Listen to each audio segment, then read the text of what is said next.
Welcome, welcome, welcome to the Daily Grind. I'm your host, Mark. That is not Luke, as usual now. These days, it seems like I said that a lot these days, that's not Luke.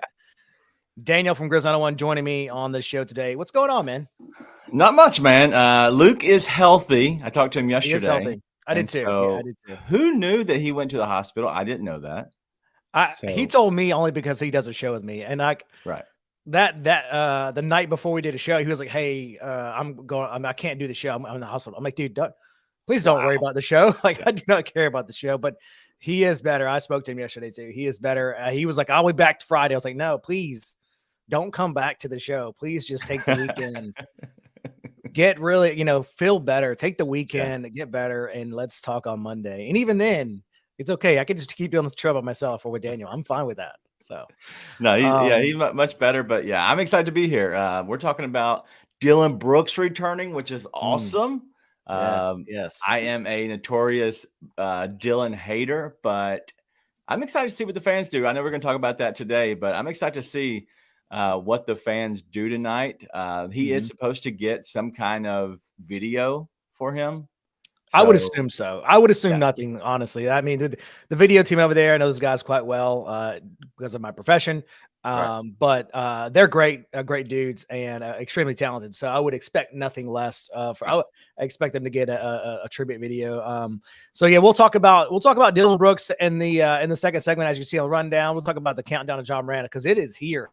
The John Morant returning is coming fast and furious. We'll talk about it in the third segment, but let's start with the Grizzlies versus the Rockets tonight. The Grizzlies lost to the Rockets in Houston on Wednesday. They come back tonight to take on the Grizzlies tonight in Memphis. The thoughts on your game? I mean, I will say this: if Jake LaRavia plays, well, I have to call Nathan and talk to him and tell him please come back, because after that show Wednesday, I don't know. He might quit on the spot tonight. He might come up to the show. You'll introduce him and he'll be like, I'm done here. I'm quitting. Well, he was drinking from the bottle the first time, which is awesome. Awesome content generator that dude is. But the fact that he is just a complete hater of Jake, that if he does play, I'm nervous as well, because the whole show will turn into that. But if Jake plays just in general for the Grizzlies and for the fans, it's not going to be good. Like, he is not good. And I think we're seeing that. Well, it's going to start tonight with Desmond Bane. I almost said Dillon Brooks. That's going to start tonight with Desmond Bane, and if he plays, he is questionable on the injury reports coming up tonight. So that's just a matter of if they've given him enough fluids and to get whatever he had out of his system. That's really what that boils down to, is does he feel good enough to play? And so I will be curious to see if he plays. Just like we talked about on Wednesday, I think we all kind of collectively talked about this on Twitter before the game. If he doesn't play, I mean, it's a hard game to win, no matter who you're playing. And I would go far as to say that any team in this league, if you're missing four of your best guards and two of your best center or two of your best front court players, that you're probably not going to win very many games. And shout out to Jaren for even making it a possibility. But if Desmond doesn't play, it's going to make it very difficult to win this game. And I think it starts right there with him, whether he's available or not. Yeah. I don't know what he has. I know I called it the bubble guts Bane, and that's kind of what, I just termed it as. I don't know if it's flu-like symptoms or what, but like you said, it's you got to get in, like, the fluids pumping in you. And if I would imagine Bane's playing, unless he's like literally like Luke and going into the hospital, Bane is playing. Like, that is just the truth. I think he plays tonight, especially Dillon's return. You can't miss both. You can't miss a Dillon game and a Dillon return to the grindhouse. Like, come on, no way. If I had to guess, I think he's going to play too. That would be my guesstimation, is that he plays.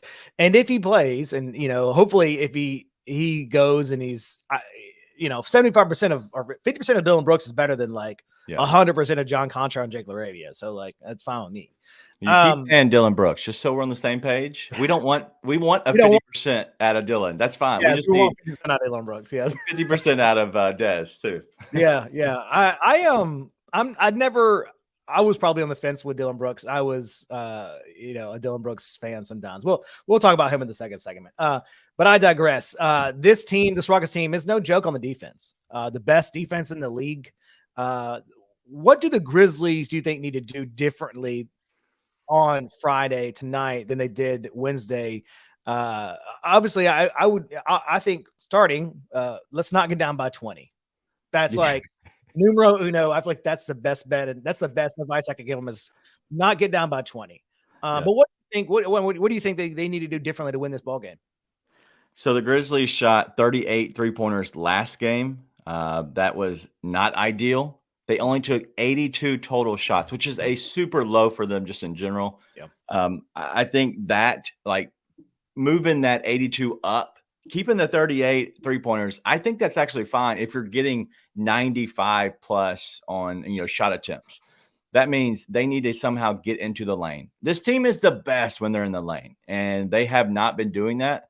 And I don't know why. If you look at these role players, they look timid, and that can't be, especially right now. Like when Ja comes back, if you want to be timid because you have Ja, Dez, Jaren that you can pass to, potentially Smart, I get it. You know what? Don't take the shot.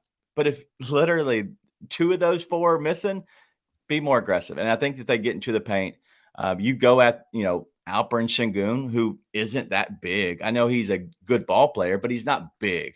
I think you can get to the front of the rim.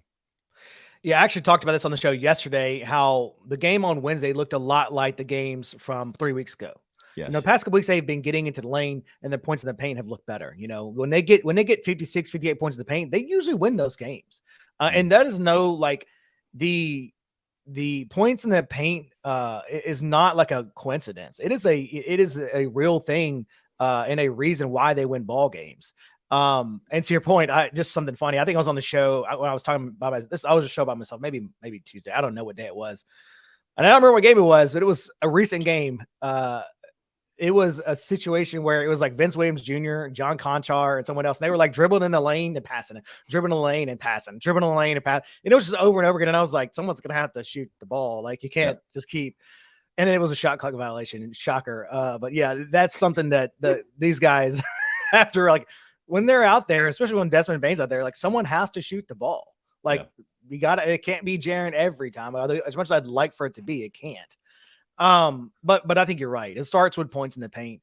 It starts with that, and it starts with rebounding.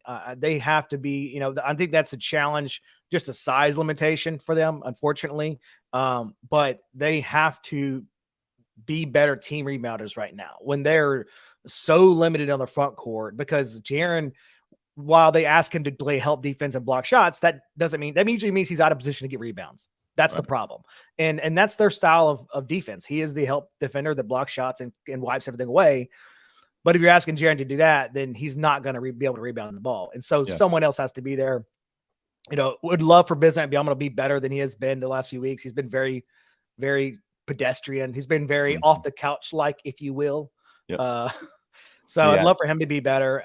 But yeah, I mean, it's, I think that's something. Those two things I think is where it starts for the Grizzlies: points in the paint and rebounding, and was their detriment the other night.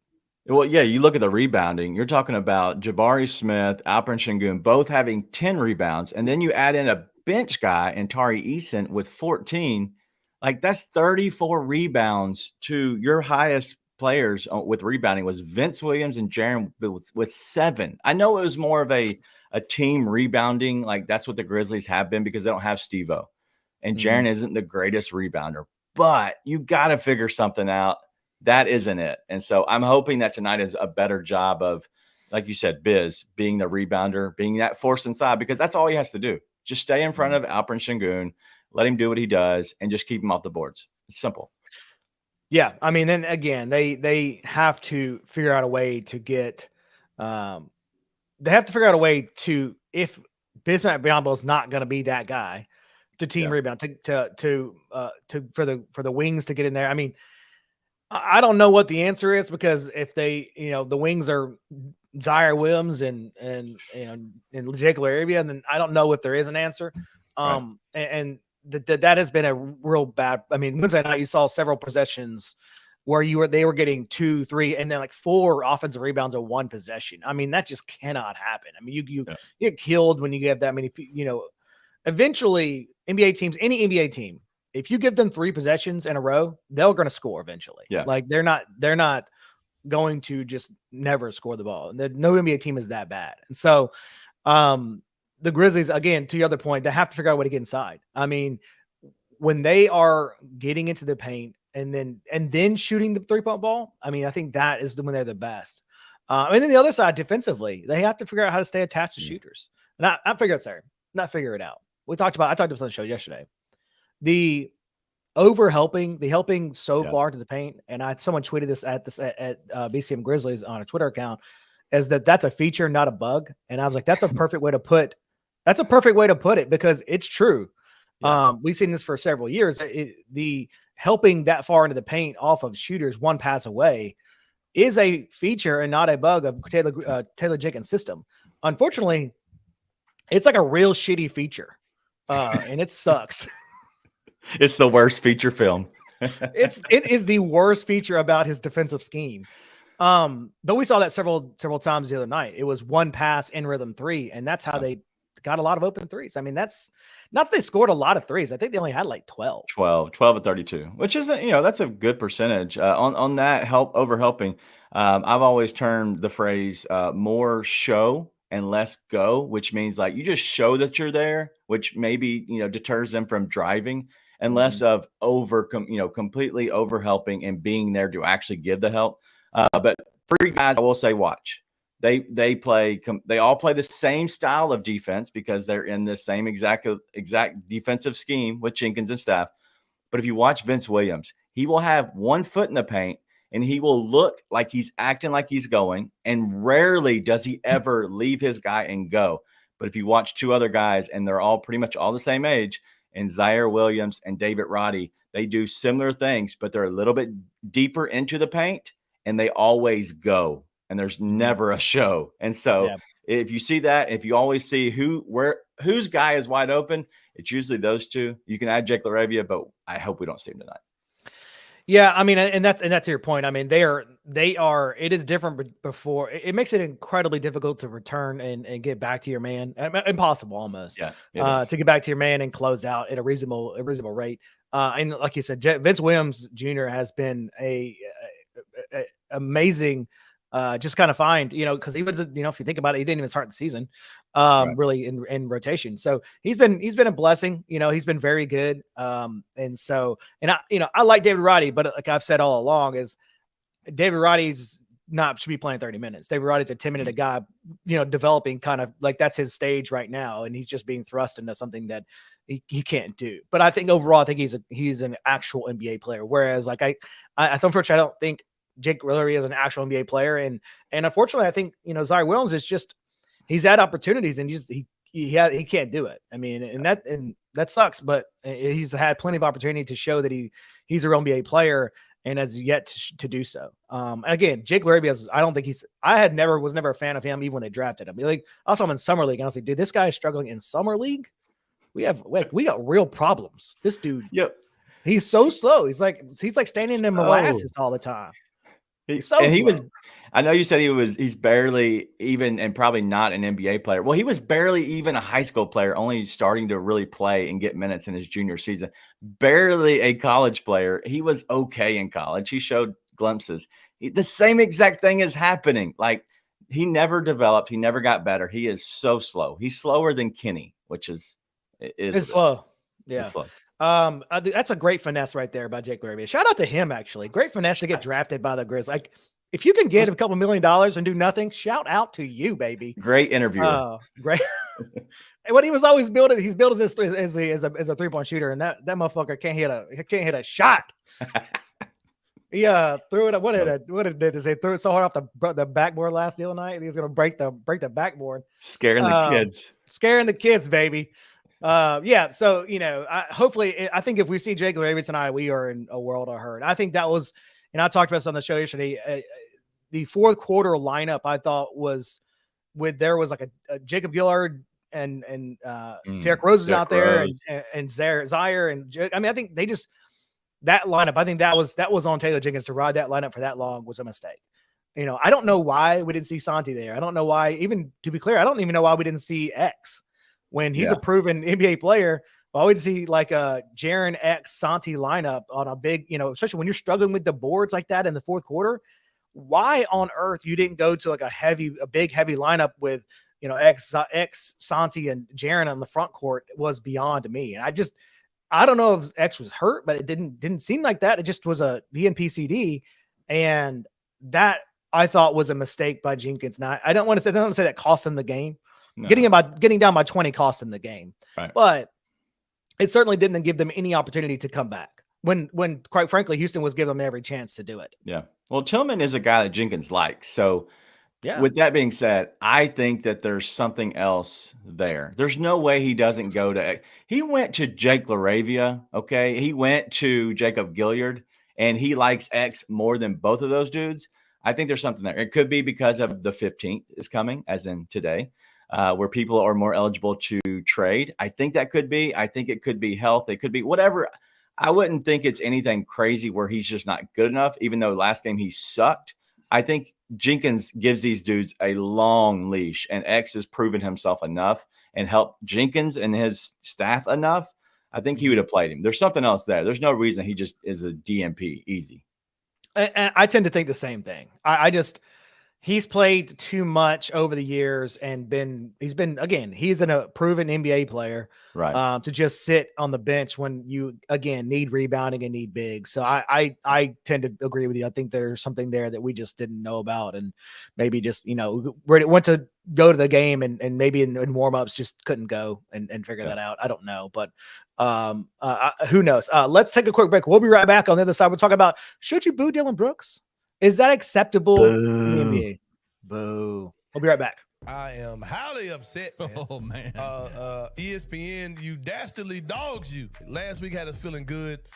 They picked the Grizzlies to be first in the West with about 48.5 wins. And what a difference a few days makes. What a difference. You put out your list of the top 100 players in the NBA. Desmond Bane jumps in at 61. Jaren Jackson Jr. comes in at number 31. Jaren's top 25 to me, but if you, all right, whatever. I think that's a little slight to Jaren. Desmond Baines is disgusting, in my opinion. But then we get Ja Morant, All-NBA player, two-time All-Star, one of the most dynamic offensively players in the NBA, Ja Morant. That guy was number 35 on their list, Kenny Stubblefield. The same people that said the Grizzlies will be the first team in the West. They're going to get that done with just some regular dudes. Tune in to the Anthony Sane Show Wednesdays and Fridays at 12 p.m. weekly on the Bluff City Media YouTube channel. Just curious, you kind of talked about the transfers and things like that. How has that changed your mindset from a roster management standpoint? Like, incredible recruiter. All the classes, I think we had 2 back-to-back and 21 and 22 top classes. How does that change with the transfer portal? Do you start focusing more on upperclassmen? Do you kind of get away from the younger freshmen? How does that work? Yeah, so I still believe in our coaching staff and the way we do things and developing guys. And that I will never get away from that philosophy. We're still going to recruit a high school class. Now, there's a lot of colleges out there that say, screw this. We're pushing all the chips in on this roster, win right now, and we'll figure it out. Sure. And if it doesn't, right, it implodes and bad things happen. But I think you still have to bring in true freshmen and develop them and see what they can become. And that I'll never waver from that. But the portal certainly changed things. Tune in to Tigers Untapped with TJ Willis and Trey Lasley every Wednesday at 3 p.m. on the Bluff City Media YouTube channel.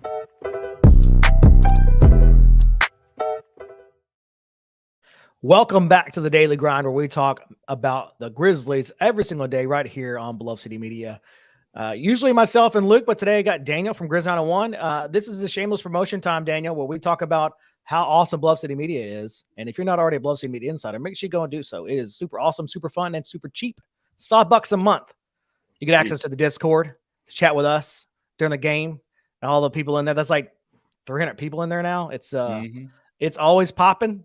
Always someone arguing about something. It feels like something's always happening in there. I got to put people in time and not put people in timeout. No, I'm just kidding.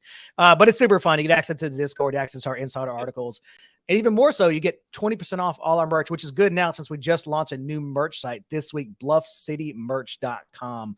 All of our new stuff over there, all kinds of new stuff besides just shirts that we had before. So look out for that, and you get access to stuff early on. So you get you get access to the stuff before everybody else does. So go check it out. And if you don't have $5 a month, just go subscribe to the YouTube channel. That's free.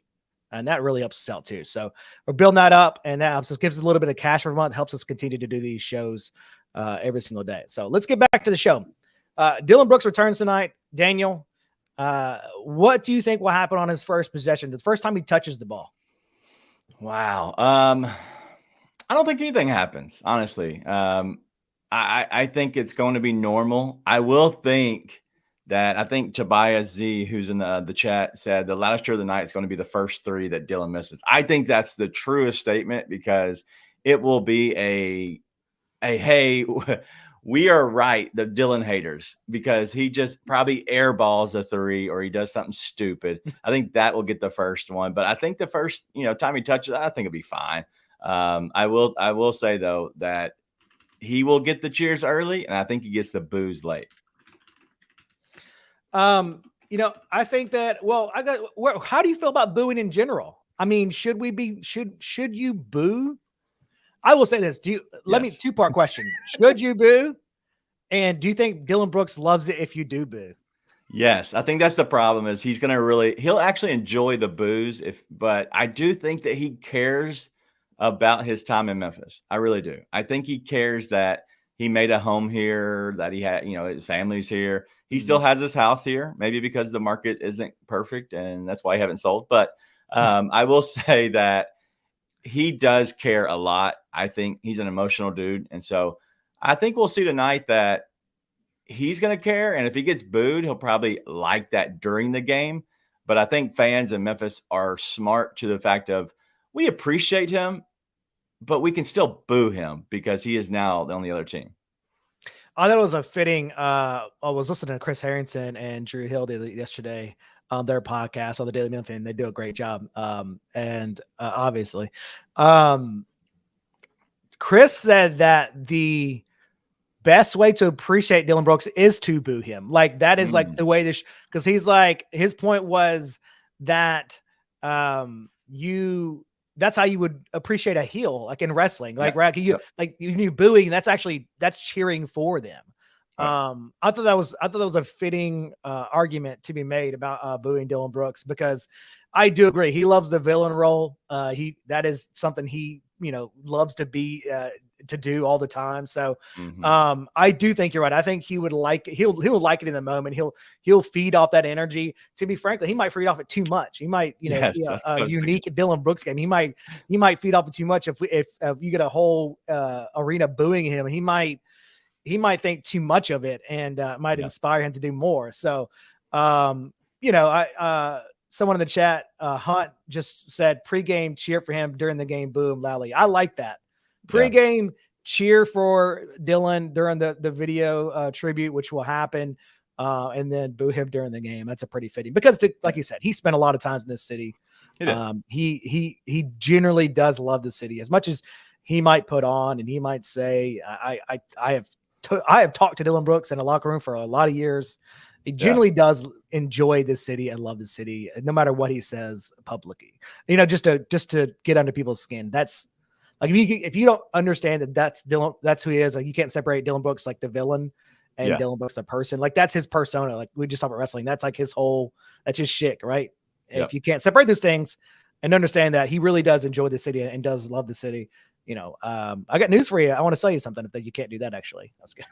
Yeah, I think I honestly think it would be better if the fans cheered for him and like gave him a rounding applause, like all that, because I think that would catch him off guard and maybe make him suck more than he does normally. And so he's probably going to foul the game. He's probably going to get a technical, whatever. That's just his thing. But I think that we should pull him out of character, just like one of our staff members did, I believe. He does that stupid stare down. Well, I think he broke his character before the game, and maybe that's our way of getting into his head. We're gonna keep the mind games. We're gonna be the guy who's the villain, but we're not gonna let anybody know. We're about to do that. That's a good point. Maybe if you cheer him loud enough, he gets caught off guard, and he's like, he gets all teary eyed, and he's like, I do love this place. They do need a win. They do need a win. I could do that. I could be And then- that guy. And then I after could the give game, them we a boo him. W. Yeah. After they lose, like, yeah, F that dude. Boo him. Maybe. I love the strategy. I'm not sure if it works, but I love the strategy. You know, Dillon's going to be Dillon. He's going to shoot 20 shots and he's going to make 12 or maybe 8. I don't know. 12. Shit, I hope not. Actually, if he goes 12 or 20, that's a really good game. Yeah, it is a great. Maybe more like 5 or 20 for him. That's normal. Probably better. So, all right, let's take another quick break. We'll be right back. We're going to talk about the countdown to John Morant because it is on. It is happening. He is back soon. Next week, coming up. Seth Hennigan just still. He Doesn't look himself. He just doesn't, in the big moments, he's not making the plays that have to be made. If you look at the raw stats, they're not terrible, but the 2 interceptions. Yeah. And he fumbled twice. They didn't lose those fumbles, but 2 fumbles and 2 interceptions, one of them coming at a terrible time on a 4th down late in the game when Memphis really needed to put points on the board. But I just don't think Seth is playing well enough to elevate this team. Right. I think he's playing well enough for Memphis to be fine, but as far as for them to do something special and to elevate this team, he's just not playing like that. Tune in to On the Bluff with Christian Fowler and Gabe Kuhn every Tuesday at 12 p.m. on the Bluff City Media YouTube channel.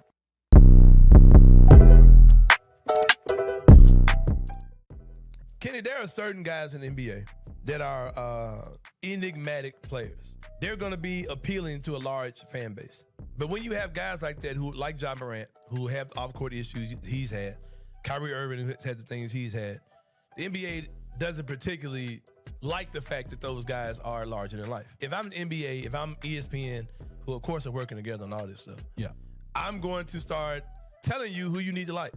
And it's going to be a different type of guy to kind of play off of the guys that are going to be there anyway. Let me put these squeaky clean image guys that we want to put in front of you up there as well to kind of counteract some of the stuff we get with the guys that we don't have any control out of. So let me put the Tyrese Halliburtons in front of you. Let me put the Shai Gilgeous-Alexanders in front of you, the Josh Giddys. Let me force these guys in front of you, not particularly on national television games, but let me just kind of create these little sub agendas with these guys to kind of make them those second tier stars that we're gonna like put out in front as well. Like they're doing this on purpose, man. Like if anybody can't see this, like come on, man. Do not sit there and tell me that you really think that Tyrese Halliburton is a top 20 player in the NBA. Tune in to The Anthony Sane Show Wednesdays and Fridays at 12 p.m. weekly on the Bluff City Media YouTube channel. Welcome back to the show, The Daily Grind, where we talk about the Grizzlies every single day right here at 9 a.m. on Bluff City Media. The countdown to John Morant's on. It's on. Actually, hold on. I forgot to do one thing. Can't believe I forgot this. Grizz on one tonight, live after every single game. It's our third segment promotion. Daniel, he's here now, but he'll be back tonight. Double duty today. Nate and him are both here every single game. Super interactive show. You guys make it super fun for fans to kind of talk alongside you guys, put up comments, and even the bad ones. You guys struggle. You guys struggle through it. All of the people there. It's like taking callers on a show sometimes, and so it's a great show. It's live right after the game. Every single game, they go for about an hour and a half, sometimes depending on how pouty Nate is about the game. Daniel has to how much Daniel has to console him. But it's live after every single game. So make sure you guys go check it out. We'll obviously be tweeting about it, and you guys can catch it then on all the platforms. So the countdown to John Morant is on. He comes back next Tuesday. I should know because it's my birthday. Shout out to me. 12/19 is going to be his first game back at the Pelicans. How much does Ja fix? I mean, we've talked about we've had this conversation, Luke and I. What I guess let's better that. What does Ja not fix on this team? I don't think he fixes the rebounding. I'd have to say because that's one of the biggest things. And Ja's not a great rebounder. You do have the game will be a little bit faster. I think people will see that. But yeah, I think the rebounding is the one thing he can't fix. And I think that has to be via trade or it has to be via Bismack Biyombo getting better because he was a good rebounder when he first got here. And now the rebounder, that part is gone. Yeah.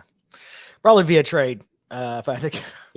Yeah. Look, I mean, Bismack Beyond was great, but I mean, he was sitting on a couch for a reason, right? Like that's what we said. Luke and I said that when we first got here. Like he's probably good. He's probably the best of the worst, but he's also excuse me, he was also sitting on a couch. Like he was the reason he's not on a team. I think you're right. I think Ja fixes a lot of these things though. Offensively, we're missing 30 points a night. Now you're not gonna get 30 points because you're gonna take away shots from other people, but you're going to get at least plus 15. And if you look at it, I mean, if you want silver linings and positive, Pete, you got a lot of these games you're losing by, the scores are like 11 points, but a lot of these games are in it at the end of the game, 5, 6 points, 2, 3 points. Like, you don't think Ja Morant fixes that? You don't think Ja Morant, you need a point, you need a bucket at the end of the game and he's your guy. You got to call 12. So, if you really want to look forward to something, I look forward to that because this offense has been a real problem all season long. But quite frankly, right now you're missing Luke, Ja, Smart. I mean, you're missing like 50 points that you would normally get from those guys. But just Ja alone can give you, at least a net 15, maybe net 20, as long as he's not taking away shots from Desmond and Jaren, which he is. That's positive. My other question to you is, I don't think we've quite seen Taylor and this staff really work out an ability to play and get the maximum of what we've seen Jaren the last 2 games, Desmond a few games this season, and Ja all together in one, in one kind of effective rotation. Is that possible? Like, is it just a matter of like some people are gonna have good nights and there's just not enough shots to go around? Like, is that a possibility to get the maximum, again, the 40 point, not 40 point, but Jaren, we saw the last 2 games, the Desmond we've seen scoring 40 plus and Ja scoring 40. Can we get those guys all together on the same night? Yeah, I think you can. I don't think you're going to get 40 points out of 2 people, right? But I think you can get a 30-20-20 or a 30-20-18. You're going to have good nights out of all 3 guys, and you kind of have to. Especially the way that Jaren has played. I think Des, we all knew that he could be an offensive threat, but Jaren has played very much so. My thing is like, how do you allow these guys to still be the player that they've shown that they can be within all 3 of them in the system? And my easiest solution is look at the big 3 that we've seen over the years at many different teams. A lot of times what you do is you go with a guy who doesn't need any help, and you put him kind of solo with some role players. I think that's going to be Ja. Like, as the starting lineup happens, you're going to see the second rotation come back where maybe Ja goes out early, comes back in, and he carries the role players more. And then you have Bane and Jaren, who can work together already, and you pair them up, and then maybe, stagger here and there. But I think overall, the person who needs the most help is Jaren. But I think that you can have 2 be in, any 2, and I think it's fine. I think it's when you do get the 3, I think you're going to have those open shots go to Dez, which you want. So I think that helps him. But realistically, I think Jaren is the one that gets hurt the most. But I think Ja has to figure that out. It's going to be Ja's team always, but he's got to be the one that figures out how to keep Jaren going because he's cooking right now. Yeah, I will say this: if the staff can figure out a way to get all 3 of those going together in one game, in fact, the rotations, whether everybody kind of has their time to shine, that's a scary proposition because those 3 players are very, very good. I mean, Jaren and Desmond have taken an insane leap in this 25 games. If you want a silver lining on Ja Morant's suspension, it's allowed those guys to figure some stuff out. Those 2 guys. It's allowed Desmond really to figure out how to be a primary scorer out. If you want silver lining on John being out. Last question, last thing I want to talk about, then we'll get out of here for the day. The Grizzlies are behind badly now. What are your thoughts on Ja Morant being able to lead them to a serious win streak? Because that's what they're going to need. They're going to need a serious win streak to catch back up. I think I just had they are right now. Excuse me. They are 6.5 games out. Yeah, roughly from the play-in spot. Golden State is 11th with 10 wins. Phoenix is 10th with 13 wins. But I think the Pelicans and the Rockets are the teams you are probably going to have to catch. And they're 12 and 14 respectively. The Houston Rockets just haven't played as many games as the Pelicans. But is it is it realistic to think that Ja sends them on a win streak that gets them back into the conversation of the play-in? Yeah, I do. Even with 6 wins, let's say the Grizzlies don't win another game when Ja comes back. Okay, I could care less about the losses. Let's just look at the wins. It's easier math, especially for me. But if you look at, there's 57 games remaining when Ja comes back. On his career, he's winning at least at a 60% clip, since he's been here. If you just do 60%, and that takes out the fact that Dez has gotten better, Jaren's got better, Ja's going to be fresh, and you're going to eventually get these other guys back on this team. I still think they can win at a 60% clip. So you're talking about 34-23 at minimum. I think that's what you're getting. I don't think you can be worse than that, honestly, because I think Ja himself has been shown that he's good enough to carry a team, especially to 34-23. So let's just say that if you go to 65% win clip, that gives you 37-20. It's just a 3-game difference, but add 37 to 6. I think that is a playoff number for sure. So you're talking about 40 wins. I think you're good. Math is mathing. I'm pretty bad at math, but it sounded right to me. Like, I trust you. I trust you, Daniel. Like, I don't know all the math stuff. I'm not that smart. But what I do know is Ja Morant's really effing good. Yeah, he's really good. And like we just talked about, he's going to give you a boost on offense that you sorely need. And if you continue to play, not take out Wednesday, but the last 2 weeks defensive scheme, like defensively, if you continue to play that defense, that's a team that can win some games with Ja Morant. Especially you have Ja, Desmond. I don't even care if you have nobody else back. You have Ja, Desmond, Jaren on the team every night. You're going to have, I think you have a chance to win any game you go into with those 3 guys. So that's it for us right here on the Day of the Grind. Again, we are here every single day live, 9:00 in the morning. Myself, I'm here every day, usually Luke, but Daniel joins in when I need a partner in crime. Daniel and Nate host the live post-game show every single day after every single game. So check that out as well. Not to mention all the other good shows we have on Bluff City Media, Anthony Sane Show, Tigers on Tap, On the Bluff. All those shows are super awesome. There's something for everybody, I promise. We have like 10 shows. So there is something for everybody. So we will see you on Monday. Daniel will see you guys tonight. And I hope you guys have a good one. The next time we'll will be about a Ja Morant game, right? You'll be one day away from your birthday. I don't even remember my own birthday these days. That's okay, though. We'll celebrate next week. We'll be back on Monday. See you then.